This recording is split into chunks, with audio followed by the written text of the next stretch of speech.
నమస్కారం. ఏదైతే హిందూపూర్ నియోజకవర్గంలో కూటమి ప్రభుత్వంలో ఉన్న నాయకులు వాళ్ళ కార్యకర్తలు వైఎస్ఆర్ కాంగ్రెస్ పార్టీ ఒక కార్యాలయాన్ని ధ్వంసం చేసి ఫర్నిచర్ అంతా గారు పగలగొట్టి ఒక రౌడీయుధంగా ఒక గూండాయుధంగా చివరికి స్వర్గీయ వైఎస్ రాజశేఖర రెడ్డి గారు ఒక విగ్రహం గారు పగలగొట్టిన గూండాలు రౌడీలు ఈరోజు కూటమి ప్రభుత్వంలో హిందూపూర్ నియోజకవర్గంలో దౌర్జన్యాలు చేస్తున్నారు. దాన్ని ఈరోజు వైఎస్ఆర్ కాంగ్రెస్ పార్టీ ఎన్టీఆర్ జిల్లా తరపున మేమందరం గారు తీవ్రంగా ఖండించి అంబేద్కర్ గారికి వినతి పత్రం ఇచ్చి ఈ రాష్ట్రంలో రాజ్యాంగ నిర్మాత అయిన అంబేద్కర్ గారు ఒక రాజ్యాంగం ఈ రాష్ట్రంలో నడవట్లేదు. కేవలం కూటమి ప్రభుత్వంలో ఉన్న నారా లోకేష్ గారు ఒక రెడ్ బుక్ రాజ్యాంగం ఈ రాష్ట్రంలో నడుస్తుంది.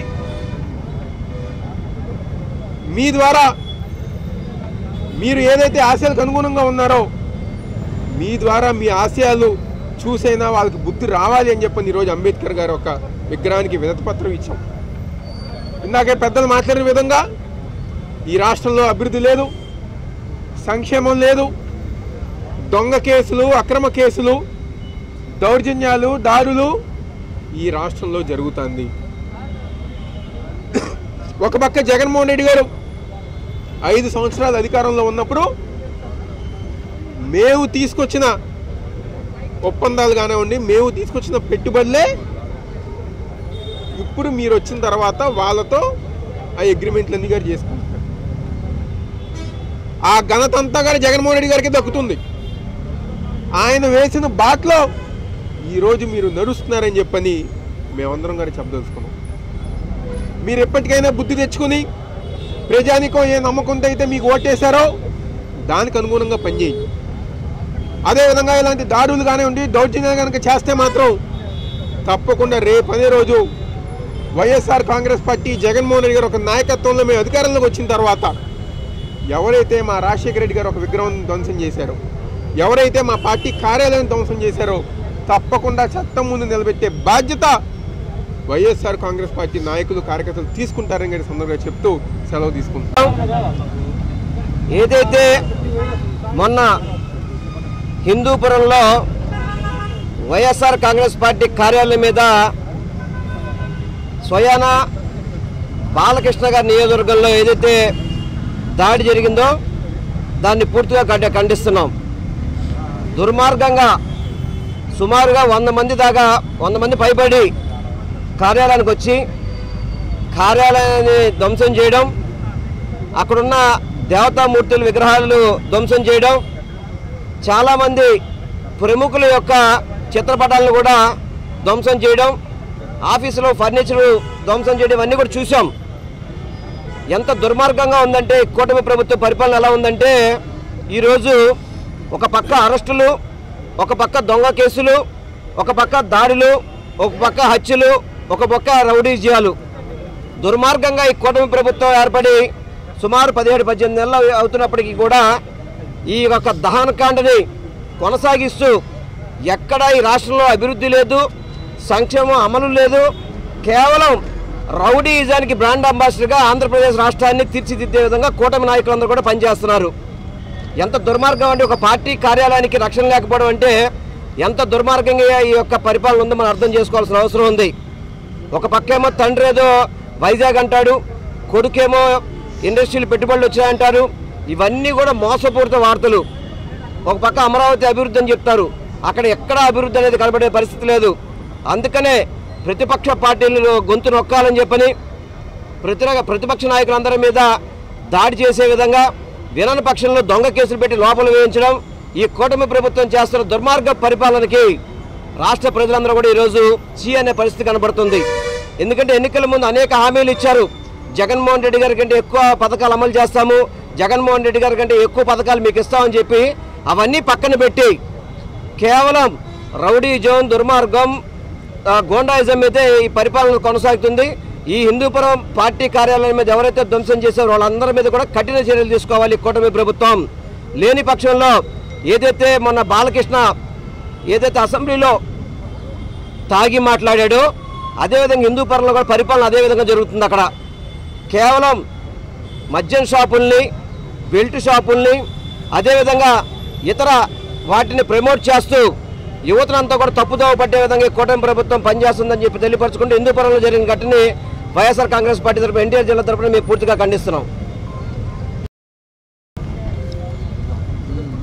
2-3 రోజుల క్రితం హిందూపురంలో జరిగినటువంటి దౌర్జన్యం, రౌడీయిజం, ఆ ప్రాంతంలో ఉన్నటువంటి వైఎస్ఆర్ కాంగ్రెస్ పార్టీ ఆఫీసుని తెలుగుదేశానికి సంబంధించి బాలకృష్ణ అనుచరులు, తెలుగుదేశం కార్యకర్తలు హిందూపురం పార్టీ ఆఫీస్ మీద దౌర్జన్యం చేసి, రౌడీజం చేసి, ఆఫీసుని ధ్వంసం చేసి, ఆఫీసుని పగలగొట్టి అక్కడ ఉన్నటువంటి దేవతామూర్తులు, దేవుళ్ళ యొక్క ఫోటోలను ధ్వంసం చేశారు. ఆఫీస్ సిబ్బంది మీద దాడి చేశారు. ఇదేనా ప్రజాస్వామ్యం అని చెప్పని వైఎస్ఆర్ కాంగ్రెస్ పార్టీ అడుగుతూ ఉంది. ఆంధ్రప్రదేశ్లో నడుస్తుంది గూండా రాజ్యం నడుస్తుంది. ఆంధ్రప్రదేశే కాదు, మొత్తం రాయలసీమే కాదు, ఆంధ్రప్రదేశ్ అంతా కూడా ఇదే పరిస్థితి కొనసాగుతూ ఉంది. రెడ్ బుక్ అంటే ఏంటో ఆంధ్రప్రదేశ్ ప్రజలకి క్లియర్గా ఇప్పుడు అర్థమైంది.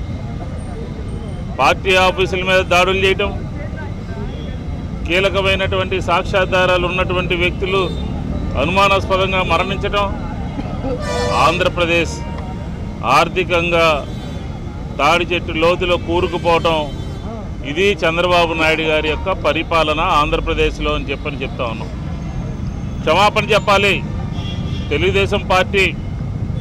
మా పార్టీ ఆఫీస్ మీదకి వచ్చి ధ్వంసం చేసినందుకు, దాడులు చేసినందుకు ఆశ్చర్యం ఏంటంటే పోలీసుల సమక్షంలో, పోలీసులు ఉండగానే పోలీసులు ఏమాత్రం కూడా కట్టడి చేయలేకుండా వ్యవహరిస్తూ ఉన్నారు. ఎందుకు ఈ రకంగా ఆంధ్రప్రదేశ్లో పోలీసు వ్యవస్థ దిగజారిపోయిందో చెప్పాలి. శాంతి భద్రతల్ని కాపాడాల్సినటువంటి యంత్రాంగం రౌడీలకి, దౌర్జన్యకారులకి, దాడులు చేసేటటువంటి వారికి ప్రత్యక్ష సాక్షులుగా మారిపోయింది అంటే ప్రజాస్వామ్యం ఆంధ్రప్రదేశ్లో ఉన్నదా అని చెప్పని అడుగుతా ఉన్నాం. ప్రజాస్వామ్య పరిపాలన అంటే ఇదేనా అని అడుగుతా ఉన్నాం. ఇదేనా మంచి ప్రభుత్వం అని అడుగుతా ఉన్నాం. అంబేద్కర్ గారి రాజ్యాంగం ఆంధ్రప్రదేశ్లో అమలు జరుగుతుందా అని చెప్పని అడుగుతా ఉన్నాం. కాబట్టి అన్ని రంగాల్లోనూ కూడా పెట్టుబడులు తీసుకురావడంలో కానివ్వండి, సంపద సృష్టించడం కానివ్వండి, లేకపోతే సంక్షేమ కార్యక్రమాలని అమలు చేయడంలో కానివ్వండి, జగన్మోహన్ రెడ్డి గారితో పోటీ పడాలి, జగన్మోహన్ రెడ్డి గారి ఆలోచనలే పేర్లు మార్చి అమలు చేస్తున్నటువంటి ఈ ప్రభుత్వం ఒక్క నిమిషం కూడా అధికారంలో ఉండటానికి అవకాశం లేదు. ఒక్క నిమిషం కూడా ప్రజలు ఇచ్చినటువంటి 50% ఉన్నటువంటి పైగా ఉన్నటువంటి ఓట్లు ఇప్పటికే 30-40% పైగా పోయినాయి అని చెప్పని కూడా ఈ సందర్భంగా చెప్తున్నాను. ప్రభుత్వం ఉన్నప్పటికీ కూడా ప్రజల యొక్క విశ్వాసాన్ని, ప్రజల యొక్క దీన్ని కోల్పోయింది. ఈ హిందూపురంలో పార్టీ ఆఫీస్ మీద జరిగినటువంటి సంఘటనని ఆంధ్ర రాష్ట్ర ప్రజలందరూ కూడా గమనిస్తున్నారు. కాబట్టి ఖచ్చితంగా తెలుగుదేశం అధిష్టాన వర్గం ఇలాంటి రౌడీజాలని, గూండాయిజాలని ప్రోత్సహించడం, పోలీసుల సమక్షంలో దాడులు చేయడాన్ని వైఎస్ఆర్ కాంగ్రెస్ పార్టీ తీవ్రంగా ఖండిస్తూ ఉంది. ఇలాంటి సంఘటనలు పునరావృతం కాకుండా ప్రభుత్వం చూసుకోవాల్సినటువంటి బాధ్యత ఉంది.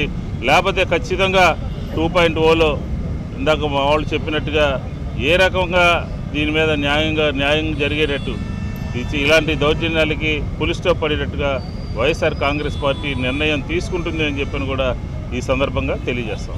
రోజుల క్రితం హిందూపురంలోన ఘటన జరిగిందో వైఎస్ఆర్సీపీ పార్టీ మీద అక్కడ నియోజకవర్గ ఎమ్మెల్యే అయిన బాలకృష్ణ అనుచరులు దాడి చేయడం జరిగింది. చాలా తీవ్రంగా మేము ఖండించడం జరుగుతుంది. ఈరోజు ఎన్టీఆర్ జిల్లా తరఫున మేమందరం, మా ఎన్టీఆర్ జిల్లా అధ్యక్షులు మా దేవినేని అవినాష్ గారు, అలాగే వెల్లంపల్లి శ్రీనివాసరావు గారు, విష్ణు గారు, అలాగే రాజీవ్ గారు, మా డిప్యూటీ మేయర్లు కానీ, మా కార్పొరేటర్లు కానీ, మా పార్టీ ఇన్ఛార్జీలు, నాయకులు అందరం ఈరోజు, మహిళా నాయకులు అందరం ఈరోజు రావటం జరిగింది. ఎందుకంటే ఇది రెడ్ బుక్ రాజ్యాంగం ఏ రకంగా వీళ్ళు అమలు చేస్తున్నారు, ఏ రకంగా ఈరోజు పార్టీ ఆఫీసుల మీద దాడులు చేస్తున్నారు. వాళ్ళు పార్టీ ఆఫీసు మీద దాడి చేసి అక్కడ పోలీసులు సోద్యం చూస్తున్నట్టు చూసి ఊరుకుంటూ పార్టీ ఆఫీసును పూర్తిగా ధ్వంసం చేయటమే కాకుండా తిరిగి మళ్ళీ ఏదైతే ఆ నియోజకవర్గం ఇన్ఛార్జ్ ఉన్నదో ఒక లేడీ అయ్యుండి ఆమె ఆఫీసు మీద దాడి చేయడమే కాకుండా ఈరోజు ఆమె హస్బెండ్ మీద కూడా ఎస్సీ ఎస్టీ అట్రాసిటీ కేసులు కూడా వాళ్ళ మీద దాడి చేసి మళ్ళీ వాళ్ళ మీద కేసులు ఏ రకంగా పెడుతున్నారు వీళ్ళు? అసలు పోలీసు వ్యవస్థ ఉందా, లేకపోతే ఆంధ్ర రాష్ట్రంలో పోలీసు వ్యవస్థ పూర్తిగా నిర్వీర్యమైందా? ఈ పోలీసు వ్యవస్థ only Lokesh Babu red book రాజ్యాంగాన్ని మాత్రమే అమలు చేస్తుంది, కానీ అంబేద్కర్ రాజ్యాంగాన్ని ఆంధ్రప్రదేశ్లో అమలు జరగటం లేదు. ఎవరైతే బాధితులు ఉన్నారో ఆ బాధితుల మీద తిరిగి మళ్ళీ కేసులు పెట్టడం అన్నది ఇది చాలా సోజ్యంగా ఉంది. ఇది ఆంధ్రప్రదేశ్ ప్రజలందరూ గమనిస్తున్నారు. ఈరోజు మా టైం ఉంది, మేమేదో చేసేస్తున్నాము అని అనుకుంటే మాత్రం ఇది మాకు మీరు పూర్తిగా చంద్రబాబు నాయుడు గారు ఎలాగా దొంగ రాజ్యాంగం ఎలా సృష్టించాలి, దొంగతనంగా ఎలాగ పరిపాలన చేయాలి అన్నది మాకు ఒక లెసన్గా చెప్తున్నట్టుంది. ఈరోజు మీరేం చేస్తున్నారో రేపు పొద్దున్న ఇలాంటి అన్ని అనుభవాలు మీకు వచ్చే విధంగా మీరు మాకు ఇవన్నీ తెలియజేస్తున్నారు. మాకే కాదు ప్రజలకు కూడా తెలియజేస్తున్నారు. ఒక సీఎం అయి ఉండి ఇలాంటి ఒక దొంగ కార్యక్రమాలకి, ఇలాంటి ఒక దోపిడీ కార్యక్రమాలకి మీరు ప్రోత్సహిస్తున్నారు అని అంటే ప్రజలకేం తెలియజేస్తున్నారు, మీ కార్యకర్తలకు ఏం తెలియజేస్తున్నారు అన్నది ఒకసారి చంద్రబాబు నాయుడు గారు గుర్తెరగాలి. ఎందుకంటే రేపటి రోజున ఇంతకింత అనుభవించే పరిస్థితులు మీకు వస్తాయని తెలియజేసుకుంటున్నాం. ప్రజలంతా భావించే పరిస్థితి ఉంది. ఈ సంఘటనని పార్టీ నాయకులు అలాగే ప్రజలు తీవ్రంగా ఖండిస్తూ ఉన్నారు. ఏదైతే ఈరోజు చంద్రబాబు నాయుడు గారు 75 ఏళ్ల వయసులో కూడా ఈ రాష్ట్రానికి పెద్ద దిక్కుగా ఒక తండ్రిలా పాలించాల్సిన పరిస్థితి పోయి కేవలం నారా లోకేష్ గారి రెడ్ బుక్ రాజ్యాంగం అమలుపరచడం జరుగుతూ ఉంది ఈరోజు రాష్ట్రంలో. ఒకటి మాత్రం చెప్తా ఉన్నాం, నారా లోకేష్ గారు మీరేదైతే రెడ్ బుక్ రాజ్యాంగాన్ని రచించి అమలు చేస్తూ ఉన్నారో రేపొద్దున ఆ రెడ్ బుక్ రాజ్యాంగానికి మీ కార్యకర్తలే బలి అవుతారు. నారా లోకేష్ గారు, ఇది గుర్తుపెట్టుకోండి. మేము మిమ్మల్ని తీవ్రంగా, మీ చర్యని తీవ్రంగా ఖండిస్తూ మీకు హెచ్చరిక జారీ చేస్తూ ఉన్నాం. ఎల్లకాలం అధికారం మీ చేతిలోనే ఉండదు. ఖచ్చితంగా భూమి గుండ్రంగా తిరిగినట్టు అధికారం కూడా చేతులు మారుతుంది. ప్రజలు గమనిస్తూ ఉన్నారు. కాబట్టి ఒళ్ళు దగ్గర పెట్టుకొని మీ కార్యకర్తల్ని మీరు కంట్రోల్ చేసే పరిస్థితి ఉంచమని చెప్పేసి తెలియజేసుకుంటా ఉన్నాం. మరొక్కసారి పాలన మీద దృష్టి పెట్టండి, సూపర్ 6 మీద దృష్టి పెట్టండి. మీరు ఏవైతే హామీలు ఇచ్చి గద్దెనెక్కారో అవి అమలు చేయండి అని చెప్పేసి మరొకసారి తెలియజేసుకుంటూ, ఇలాంటి చర్యల్ని మీరు కూడా పెద్దరికంగా చంద్రబాబు నాయుడు గారు ఖండించి మీ పెద్దరికాన్ని నిలుపుకోవాల్సిందిగా తెలుపుకుంటూ సెలవు తీసుకుంటున్నాం.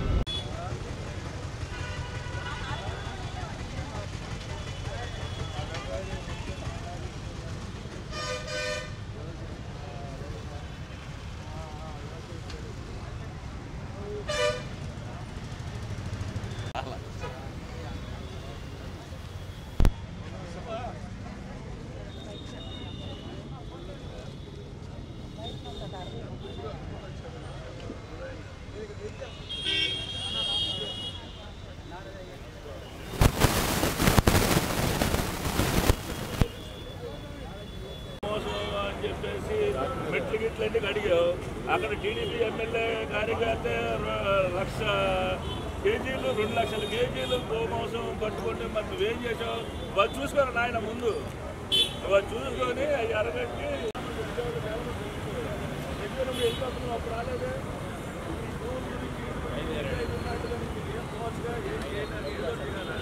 ఏదో సినిమాలో అడుగులు సీజు రైట్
హలో తెలుగు రాజ్యం ఛానల్ చూస్తున్నారా? సామాజిక రాజకీయ జీవన చిత్రణే తెలుగు రాజ్యం. అతిశయోక్తులు అసత్యాలు ఉండవు. రాజకీయ కోణం కాదు, ప్రజా కోణమే కొలబద్ద. తెలుగు రాజ్యం వీక్షణ మీ ఉత్తమ అభిరుచికి నిదర్శనం.